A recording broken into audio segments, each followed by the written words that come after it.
Bonsoir à tous, je m'appelle Axel et je suis cheminot à Trappes. Mais si je suis là ce soir, ce n'est pas tant pour mettre en avant les spécificités des travailleurs du rail, évidemment, mais au contraire pour insister sur à quel point la situation que les cheminots vivent aujourd'hui est similaire et identique à celle de l'ensemble des travailleurs du territoire.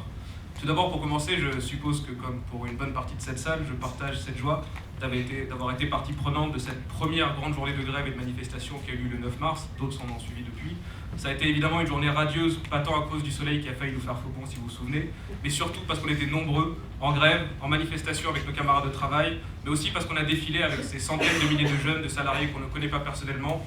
mais qu'on ne connaît peut-être pas personnellement, mais avec qui on sait qu'on partage cette volonté de ne pas se laisser faire, de lever la tête, qui fait qu'on a beau ne pas se connaître, mais qui fait qu'au fond, quelque part, on se connaît déjà tous, et comme le dit la chanson, qu'on peut se tutoyer et s'appeler camarade.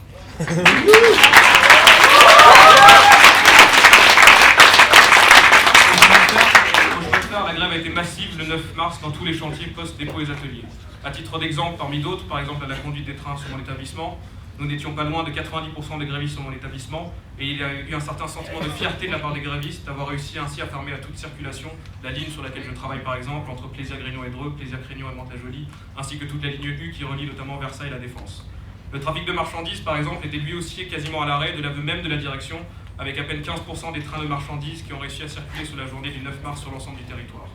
Cette quasi-paralysie du trafic sur le réseau, qui a donc été engendrée par la cessation massive du travail des agents de conduite, des aiguilleurs, des agents de manœuvre, des agents des gares, est venue rappeler à nos dirigeants que c'est bien nous qui faisons tourner le chemin de fer. Parce que contrairement à eux, quand nous cessons de travailler tous ensemble, il n'y a plus rien qui tourne, plus rien qui ne roule, plus rien qui sort des gares de triage, et bien sûr, et c'est le point le plus important, plus rien qui ne rentre dans leur caisse. Et c'est bien ça qui fait notre force face à tous ces parasites qui vivent notre travail, parce que nous, les ouvriers, les employés, les techniciens, les ingénieurs, nous sommes les seuls à faire tourner l'économie, à créer ou à transporter les richesses, même si je vous l'accorde, on en voit bien trop peu la couleur.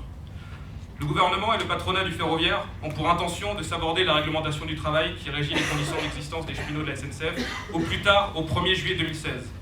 Pourtant, cette réglementation qui est déjà en vigueur est déjà aujourd'hui à bien des égards dérogatoire dans un sens encore plus défavorable que le code du travail actuel sur bien des aspects. Je vais évidemment pas en faire toute la liste, mais pour illustrer ça par quelques exemples. Le temps de repos journalier d'un conducteur, par exemple, peut par exemple déjà descendre à 8 heures entre deux services, alors que le code du travail actuellement, pour l'instant, prévoit un minimum de 11 heures, voire 9 heures dans certains cas, c'est-à-dire le secteur des transports, sous réserve d'accords collectifs. En tout cas, cette réglementation, utilisée au maximum de ses possibilités, cette réglementation que nous subissons déjà, peut déjà autoriser la SNCF à faire travailler par exemple un agent de conduite jusqu'à 16 heures sur une journée qui en fait 24.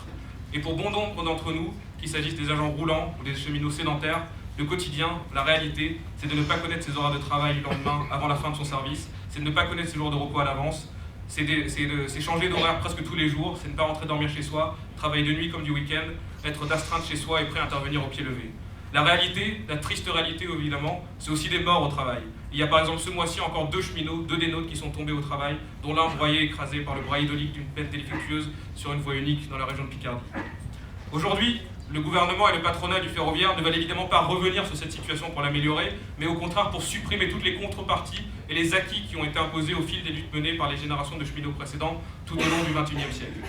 Ils nous expliquent, nos ennemis, que l'ouverture à la concurrence du réseau ferroviaire, qui a eu lieu dans le secteur marchandises en 2006, que celle prévue dans le secteur voyageurs d'ici quelques années, doit nous conduire à renoncer à des jours de repos, à écourter nos temps de repos entre deux services, à renoncer quasiment à toute forme de planning de travail, à accepter une suppression ou une réduction des compensations financières aux déplacements qu'on nous impose. Le tout, nous explique-t-il, pour que l'entreprise soit compétitive face aux futurs concurrents et qu'elle perde le moins de marché que possible. De ce point de vue, ce sont exactement les mêmes arguments qui ont été imposés par exemple aux ouvriers de l'automobile, à qui l'on impose aujourd'hui, sous le nom d'accords compétitivité, des suppressions massives de jours de repos, des gels voire des baisses de salaire, des augmentations de temps de travail à salaire égal, théoriquement leur dit-on, pour ne pas se voir transférer la production sur un autre site ou dans un autre pays. Parce que c'est surtout ça la concurrence, et ce sera comme ça au chemin de fer aussi, c'est déjà le cas d'ailleurs. La concurrence, c'est avant tout la mise en concurrence des travailleurs entre eux pour alimenter la course au profit sans fin de ceux qui ne travaillent pas. C'est donc en usant de ce prétexte d'ouverture à la concurrence, parce que c'est bien un prétexte, que le gouvernement a publié un projet de décret qui, s'il venait à s'appliquer au plus tard, donc au 1er juillet selon leur plan, ramènerait les cheminots à peu près 50 voire 70 ans en arrière en matière de conditions de travail. Ils souhaiteraient, pour illustrer parmi d'autres exemples, nous faire travailler de 11 à 25 jours de plus par an à salaire égal selon le régime de travail. Et c'est donc avant tout pour s'opposer à cette attaque d'une violence inouïe que les cheminots se sont mis en grève le 9 mars, la veille de l'annonce de ce décret. l'annonce simultanée de la loi travail, qui était initialement prévue d'être présentée au Conseil des ministres, d'ailleurs le 9 mars aussi, est venue alimenter encore plus les braises du mécontentement et a mis en branle le monde cheminot qui s'est massivement mobilisé, tant par la grève que dans les assemblées générales que dans les manifestations. Les cheminots se sont donc massivement mis en grève pour exiger le retrait de la loi travail aux côtés de l'ensemble des salariés et de la jeunesse du territoire, mais aussi pour exiger le maintien à minima, et je dis bien à minima, de la réglementation du travail qui est déjà en vigueur à la SNCF et son extension à minima à tous les cheminots, y compris ceux des opérateurs privés. Pour une majorité des cheminots mobilisés, et ça s'est vu en tout cas dans les motions, dans les discussions qui ont été nombreuses dans les assemblées générales, et aussi d'ailleurs dans les réunions dans les différentes structures syndicales, que le ressentiment majoritaire, c'est qu'il est clair que face à un gouvernement qui attaque tous les secteurs tout azimut, c'est bien tous ensemble qu'il faut chercher à lutter et non pas chacun séparément dans son coin. Le gouvernement, il le craint, et c'est pour cette raison-là qu'il a opéré certaines manœuvres en vue de détendre le calendrier, en essayant au maximum de dissocier le calendrier parlementaire et gouvernemental de la loi El Khomri que celui mettant en œuvre la destruction des conditions de travail des cheminots. C'est aussi un des facteurs, évidemment pas le seul, qui explique le report de la présentation du projet de loi travail qui était prévu le 9 mars à la date du 24 mars. C'est aussi, cette attitude, c'est aussi un indice de la voie qu'il nous faut emprunter. Un nouvel appel à la grève est lancé au chemin de fer pour le 31 mars. Le succès évidemment de la grève du 9 mars a encouragé bon nombre de mes collègues, de mes camarades de travail, à se positionner pour que le 31 mars soit le point de départ d'un mouvement reconductible chez les cheminots, dans le but qui s'étende à plusieurs autres secteurs. Malheureusement, le refus pour l'instant des directions syndicales au niveau national à appeler au-delà d'une journée de 24 heures le 31 mars a désorienté évidemment bon nombre de cheminots et militants qui ne comprennent pas cette absence de volonté claire de faire converger le mouvement des cheminots avec celui contre la loi travail en cours. Et cette absence de volonté, évidemment, en révolte et en dégoûte plus d'un. Le retour des discussions que nous avons avec le camarade de travail nous indique qu'il y aura évidemment des grévistes le 31 mars en nombre non négligeable, et bon nombre seront aux manifestations et aux assemblées générales, mais un certain nombre de grévistes du 9 mars nous expliquent aussi qu'ils ne veulent pas une stratégie de grève de 24 heures espacée de plusieurs semaines, dissociée au maximum de ce qui se passe évidemment dans le reste du pays, mais par contre qu'ils en seront dès lors que partira ce mouvement reconductible à l'appel de leur vœu. L'absence de volonté des directions syndicales au niveau national à aller dans ce sens doit obliger l'ensemble des militants conscients des enjeux à s'organiser par eux-mêmes pour le construire, ce mouvement. Et par exemple, à rebours des consignes nationales, plusieurs syndicats de sites ont déposé des préavis de grève locaux qui iront au-delà du 31 mars, avec la volonté affichée de permettre aux cheminots de se réunir et décider eux-mêmes ce qu'ils veulent mettre en place comme moyen de lutte au-delà du 31 mars. Ce qui est sûr en revanche, c'est que si on n'a pas une boule de cristal, si on ne sait jamais avec certitude la date à laquelle partira ce mouvement, c'est qu'il est inéluctable et qu'il aura lieu dans un avenir très proche, tant la colère est gronde dans le monde cheminot et ils n'arriveront pas à la contenir indéfiniment. Quand cette colère s'exprimera, il faudra qu'elle s'étende, qu'elle s'organise et qu'elle embrasse toute la société bien au-delà des cheminots. Il faudra, et c'est là aussi le rôle des militants conscients dans les autres secteurs, que les marques de soutien matériel, moral et financier affluent dans tous les centres ferroviaires du territoire pour aider les grévistes à tenir matériellement dans ce combat qui s'annonce ardu tant la détermination de nos ennemis est grande. Il y a évidemment un fossé énorme entre la situation dans laquelle nous sommes et les programmes et les habitudes des organisations de masse. Je reviendrai plus loin sur cette problématique, mais je voudrais d'abord évidemment faire un petit détour et partager mon ressenti personnel sur quelques éléments d'actualité. Il y a eu, peu avant de l'actualité, vous le savez, le licenciement de 4 de nos camarades d'Air France et la condamnation de la prise en ferme de plusieurs ouvriers de l'usine Goodyear.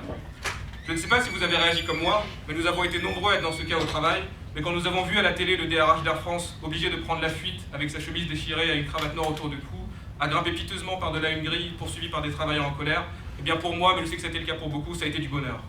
Pareil, quand j'ai revu aussi d'ailleurs les images des cadres de Goodyear qui avaient été séquestrés par les ouvriers qui licenciaient. Quand je dis bonheur, il ne s'agit pas évidemment d'un sentiment de vengeance mal digéré, mais un sentiment beaucoup plus profond de libération. Parce que comme beaucoup d'entre nous, comme la majorité j'imagine, je ne suis pas violent, je vous rassure, et pourtant, comme vous, vous allez sans doute aimer voir ces images aussi. Et quand on a vu dans la presse à quel point cette chemise arrachée a inquiété et scandalisé si fortement les Valls, les Gattaz, mais aussi les dirigeants syndicaux, notamment ceux de la CFDT, je me dis que ce que nous avons été si nombreux à ressentir, des millions d'autres ont dû le ressentir également et que ça recouvre bien les choses. Parce que chaque fois qu'on voit des exploités, des humiliés, des opprimés, des ouvriers relever la tête, c'est un bout de chacun d'entre nous qui revient un peu plus pleinement. Le monde est meilleur un instant et on retrouve cette dignité, cette liberté et cette fierté d'être de ce monde des hommes et femmes qui relèvent la tête. C'est un affranchissement et aujourd'hui, c'est à une échelle beaucoup plus large que ces actions isolées que nous avons l'occasion de le faire avec le mouvement qui se construit. Parce que nous ne sommes pas que les méprisés, les invisibles de la société qui, selon les dirigeants politiques, n'ont pas bien compris leurs réformes, à qui il faut refaire de la pédagogie, de la communication, comme si on était des enfants un peu distraits. Nous sommes aussi et surtout ceux qu'ils appelaient auparavant les classes dangereuses.